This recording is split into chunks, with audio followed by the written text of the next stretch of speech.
So Mark Carney is making a sovereign wealth fund called Canada Strong. Do you know what you need for a sovereign wealth fund? Wealth. Not over $1 trillion in debt. You see, other countries who have done this, they saved money off of their resources like oil over decades so that they could create a wealth fund. Canada owes everybody money and we're in debt up to our eyeballs. So what exactly is this sovereign fund? Where's the money coming from? Another tax. Cooked. This country is cooked. I thought this was satire, but this said this. Today, Prime Minister Mark Carney announced the creation of the Canada Strong Fund. That already sounds like money laundering. If you have a bit of extra money, we'll make it easy for you to invest in the fund. All I have to say is record-breaking food bank attendance across the country. Whomever has extra money has already fled the country before you introduce your exit tax of $500K. How do you build a sovereign fund off debt? How do you build a sovereign fund off borrowed money? Canada has no surplus. That's the last thing Canada has.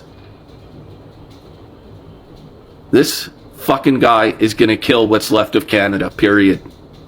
Good day. Carney wants you to think he just created a sovereign wealth fund.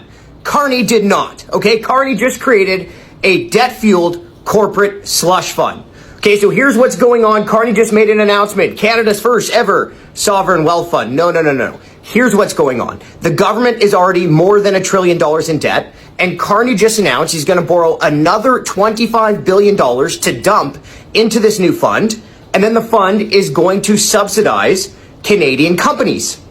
That is not a sovereign wealth fund, okay? That is a debt-fueled corporate slush fund that gambles taxpayers' money, your money, on corporate welfare. Okay, the whole point of a gold standard sovereign wealth fund like Norway's is to save money, right? Norway saves its oil revenue into its sovereign wealth fund, and then it invests the interest and only invests that interest in projects abroad, right? To help with diversification, to guard against politicians dumping, wasting money on corporate welfare or their own pet projects.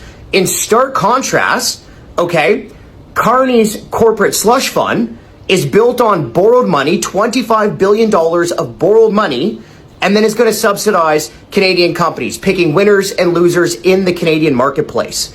Again, this is not a sovereign wealth fund, right? The whole point of a sovereign wealth fund is to essentially use budget surpluses to save some of that money.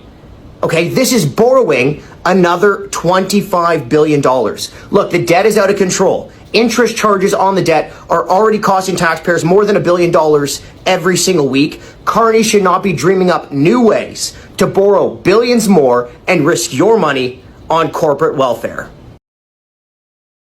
Alright guys, welcome back to the channel. So today we're talking about something that's getting a lot of attention online, right now. This whole idea of Canada launching a sovereign wealth fund. Now, I've been watching a lot of reactions and honestly, people are not happy. Like, you can clearly see frustration building up. And here's the thing. I'm not here to just blindly agree or disagree. I just want to look at it from a common sense perspective. Because when people hear sovereign wealth fund, it sounds like something big, something powerful, something that could help the country in the long run. And yes, in theory, it can be a smart move. But the real question is this the right time? Because what I'm seeing is a lot of people saying, wait a minute. We are already struggling right now. Cost of living is high, basic expenses are going up, and many people feel like they're just trying to survive day to day. So when something like a multi-billion-dollar fund gets announced, it naturally raises questions. People are asking, why invest in long-term funds when current problems aren't fully solved yet? And I think that's a fair concern. At the same time, I also believe we have to be careful not to jump to extreme conclusions. Just because a policy is introduced doesn't automatically mean everything is going in the wrong direction. Sometimes decisions look bad in the short term but are planned for the long term. But again, communication matters. If people don't understand why something is happening, they're going to assume the worst. And that's exactly what we're seeing right now. Confusion, anger, and a lot of debate. And honestly, that's not a bad thing.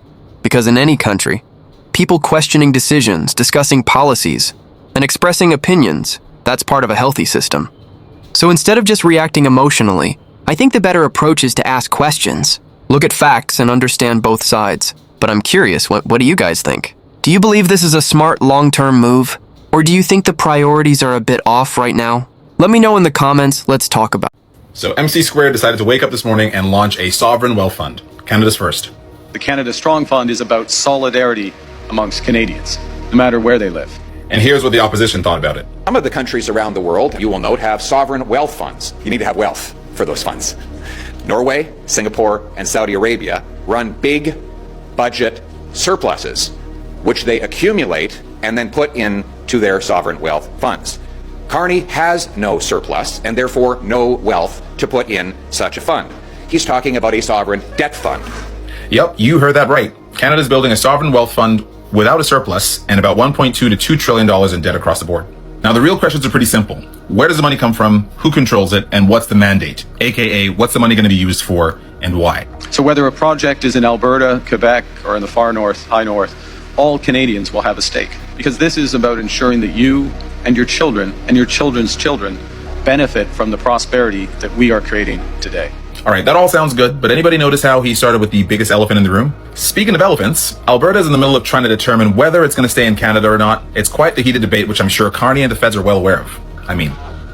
Now, before we get carried away, let's compare Alberta's $31.9 billion heritage fund, which has had its focus on oil and gas. So I wonder where the Carney $25 billion is going to get spent. And when you look at both sides and factor in the Alberta example, is this something that's actually going to create wealth and value for Canada, or is it just another experiment to keep Canadians distracted?